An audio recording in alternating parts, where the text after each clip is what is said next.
Bien, le régime d'Abidjan vient de donner donc 20 ans de prison, ok, 20 ans de prison requis par, ou bien, oui, par le procureur d'Abidjan, monsieur Bra, je ne sais pas si c'est Koné Bra, quelque chose, je ne connais même pas bien son nom, voilà, mais le nouveau procureur d'Abidjan vient de donner 20 ans de prison au doyen Damana Adia Picas. Et vous allez voir ce que les Toubabous disent, puisque France 24 était sur les lieux. Et donc, on va écouter ensemble France 24 et puis on va poursuivre donc le décryptage. Écoutons ensemble.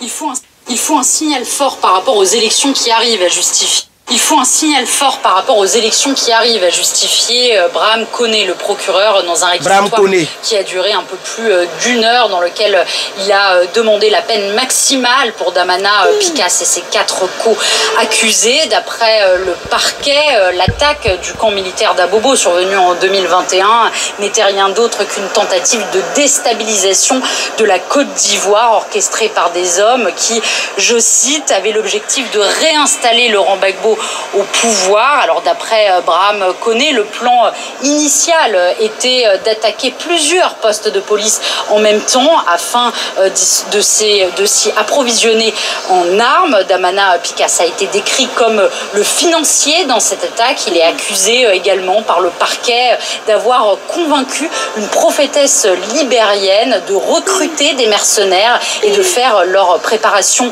mystique, des accusations que la défense rejette en bloc.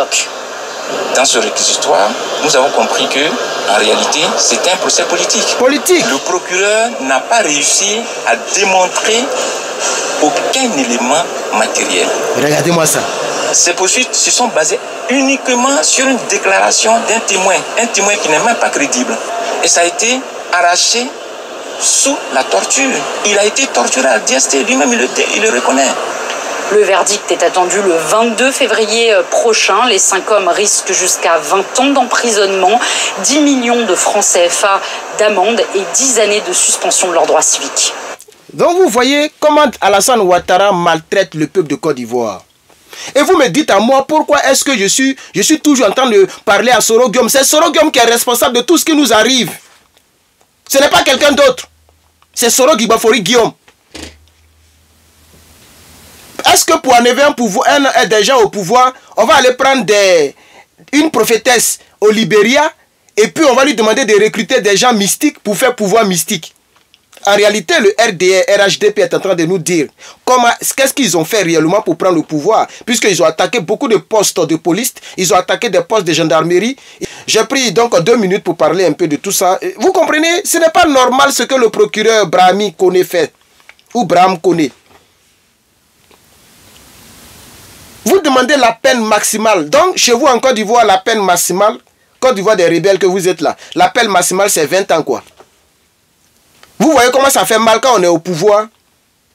Lorsqu'on est au pouvoir, et puis on attaque la République, on attaque quelqu'un qui a été investi, on attaque quelqu'un qui a été élu. Vous voyez comment ça fait mal? Attends, vous, nous tous, nous savons que c'est la rébellion de Guillaume Soro qui vous a mis au pouvoir. C'est Guillaume Soro qui ne veut pas parler. C'est le moment de parler aujourd'hui. Il ne veut pas parler. Il ne veut pas rendre service aux Ivoiriens. Vous voyez, parce que lui, c'est sa vie qui compte d'abord. Puisque s'il parle, mais la CPI peut lui demander des comptes. Et lui, c'est sa vie qui compte d'abord par rapport à la vie des millions d'Ivoiriens. C'est sa vie là qui est importante à ses yeux. D'abord, je pense qu'on ne peut pas être égoïste jusqu'à ce point. Guillaume Soro doit parler. Il doit parler.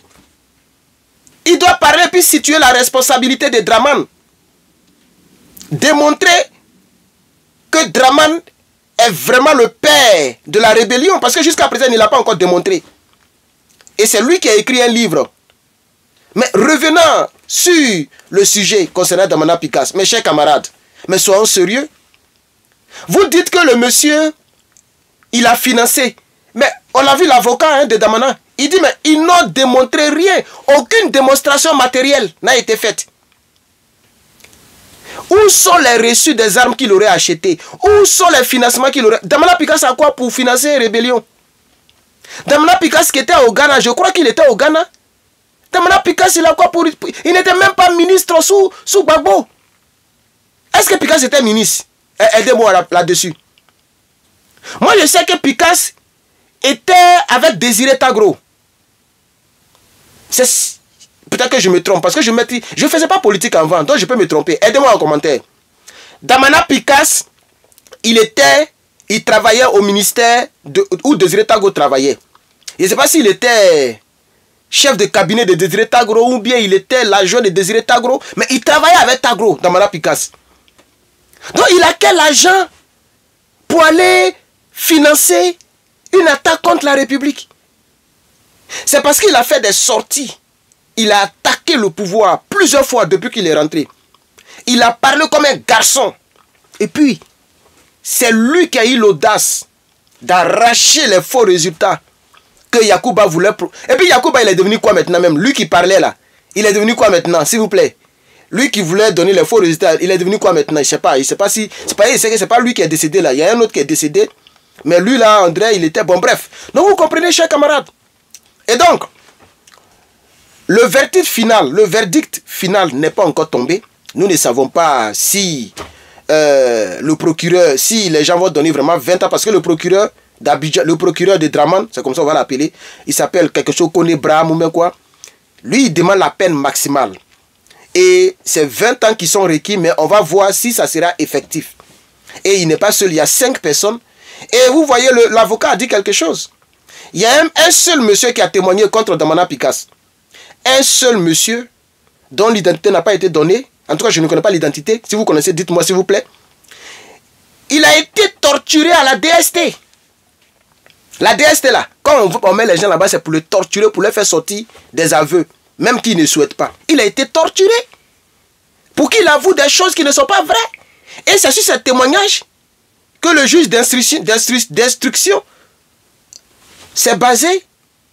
Les témoignages d'un individu qui n'est même pas crédible, qui a été maltraité à la DST, pour donner 20 ans à Damana Adia Picasse. Ce que vous faites aux Ivoiriens là, ce que vous faites aux Ivoiriens, les Ivoiriens vous regardent. Un jour, vous allez le payer. Toi, le nouveau procureur, et toi, l'ancien procureur Adou Richard, et vous, les justiciables, vous, les juges, les procureurs de Côte d'Ivoire, ce que vous faites au peuple de Côte d'Ivoire, en obéissant à Draman Ouattara, entre-temps, c'est l'argent du contribuable qu'on prend pour vous payer. Ce que vous faites là, vous allez le payer tôt ou tard. Chers Ivoiriens, chers Africains, je voudrais vous remercier, vous souhaiter un très bon week-end, vous souhaiter un très bon vendredi, et puis vous appelez réellement à la mobilisation. Restons mobilisés dans l'âme. Ils ont les armes, mais nous on a l'arme. Ils ont les armes, on a la conscience. Ils ont les armes, on a la bouche. Ils ont les armes, mais on a la santé. Ils ont les armes, mais on a le temps. Le temps est un second nom de Dieu. Ne soyons pas démobilisés, ne soyons pas découragés. Moi-même, je l'étais hier. Vous l'avez remarqué, depuis que la semaine a commencé, je n'ai pratiquement pas communiqué en tant que tel. Parce que j'étais triste, je voyais combien de fois mon peuple sera maltraité pour encore une très longue période. Mais sachez que toute chose a une fin. Je veux dire à un Ivoirien ici, toute chose a une fin. Blaise Compaoré a fait ça pendant combien d'années? Mais aujourd'hui, Blaise Compaoré, quand tu le vois, il ressemble même à cadavre.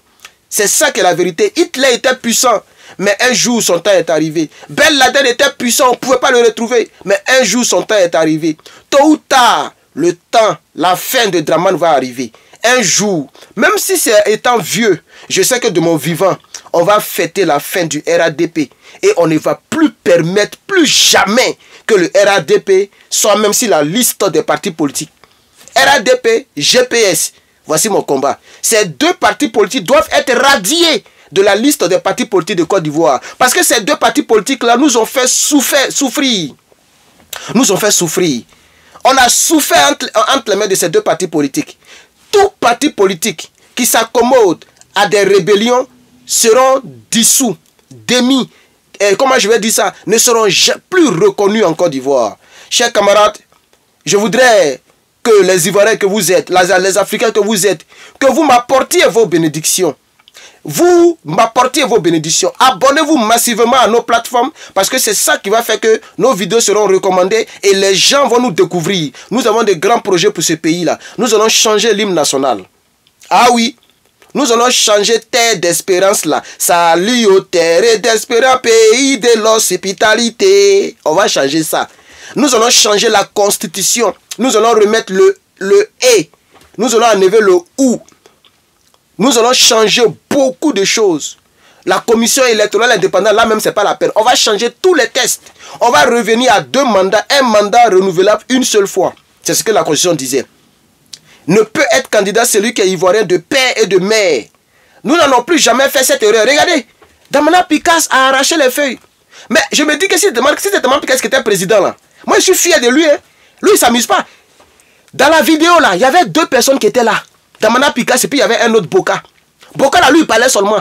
C'était un hold-up électoral. Faites ce que vous voulez des résultats. Et puis il partait. Et Picasse a arraché. Parce que s'ils diffusent les résultats, c'est ça qu'ils vont prendre. Donc il ne faut pas leur donner, il faut pas donner l'occasion à ton ennemi.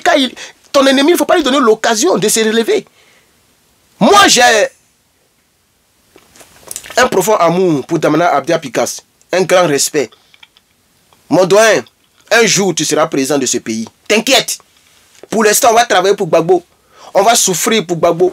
On va militer pour Gbagbo. Mais le jour que Gbagbo ne sera pas là, toi, tu es un homme de confiance. C'est de ça qu'il s'agit. Et on connaît les hommes de confiance de Côte d'Ivoire. Ils sont nombreux. Avec vous, le pays va changer, je suis sûr. Beaucoup de courage aux doyens Piki, aux dons Piki. Beaucoup de courage. Les Dramane vont sûrement te maltraiter en prison. Ils vont sûrement te fatiguer. Ils vont sûrement mettre les 20 ans. On va peut-être diminuer ça légèrement. On va voir le verdict final. Chers camarades, désolé si la vidéo a été très longue. Mais voici un peu ce que j'avais à dire à ce sujet. Eh bien, je vous dis au revoir momentanément et je vous reviens avec d'autres actualités ivoiriennes, voilà, burkinabè, en tout cas africaines et partout dans le monde, selon le temps que Dieu me donnera. Merci bien et bonne journée chez vous.